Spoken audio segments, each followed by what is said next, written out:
All right. And I'm in focus. Okay, so today we're gonna go over a few things on ways that you can start working on your client revisions for your video projects without pulling your hair out. I'm gonna show you how you can actually welcome that feedback and know that you can fix it really quickly without screwing up your whole timeline. All right, so tip number one.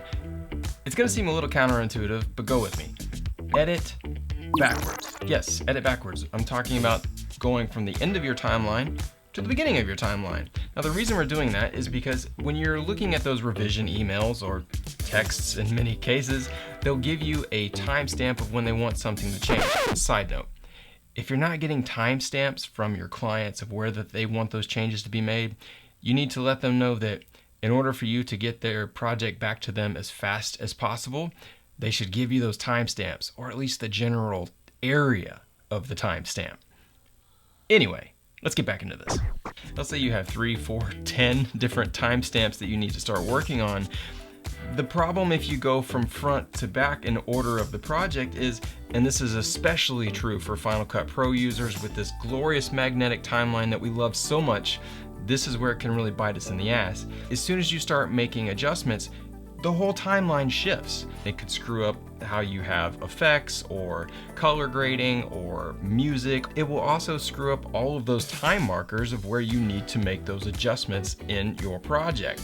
So by starting in the back and going to front, nothing shifts. You're able to make those adjustments without messing up anything at all on the timeline as far as the time markers, the effects, the music. Now, if you're not really comfortable with this whole idea of editing from back to front, or you're a Premiere user who recently transitioned over to Final Cut Pro, I made a video on how you can override this whole magnetic timeline situation altogether and ignore those magnetic properties and move stuff around freely. So if that's something you're into, I'd check out that video. Now the next tip I have for you, and honestly this probably should have come before the whole edit backwards thing, but that is never ever make your revisions on the same project. Always make a duplicate copy of your project to make your revisions, and do this every time that you need to make revisions. This way you are not erasing the history of the edit, and it's easy for you to be able to go back and find out what something looked like before and be able to make easy changes. If the client liked an old version more than they like the new version, it's much easier to go back and fix those things and find those things if you haven't erased it.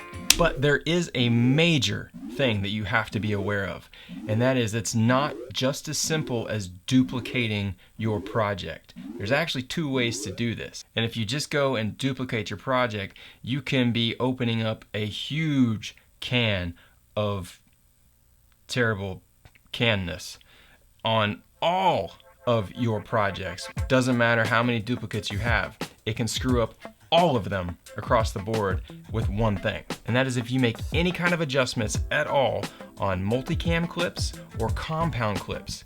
Those clips stay live throughout the entire listing of projects that you have if you've only duplicated those projects. It's as if Final Cut Pro takes that initial compound clip or multicam clip that you used, and it just makes all the edits on that one thing and disperses them across all of the duplicated projects, which can be great, but also can be disastrous if you have multiple versions and you're going through making these edits on these things, but then you need to go back to an older version, and guess what? It's the new version, and you can't fix it.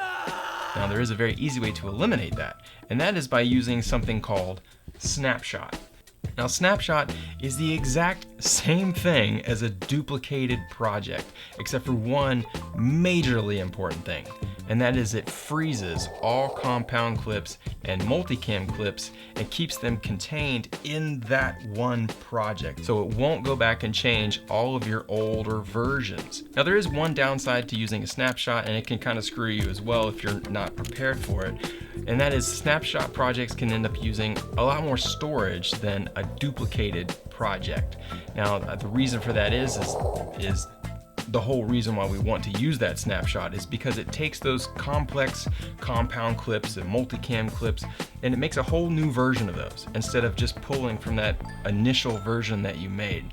So it ends up using more space because, well, it's making more into that project. So it makes sense. So if you were thinking, oh, I'll just use snapshots for everything, well, that's not always the best case. So if you're not going to be making any kind of edits to the compound clips or the multicam clips or any complex clips like that, then don't make a snapshot.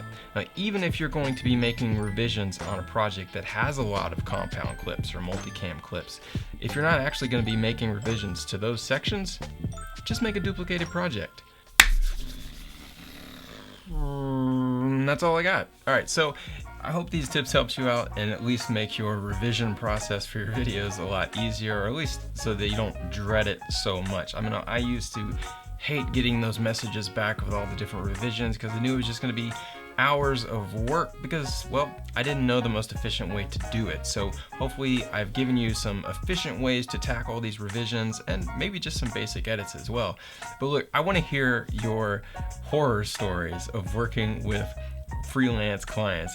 Everyone has them. So let us know below some of your favorite or not so favorite horror story of when you've got some funny revisions back from a client.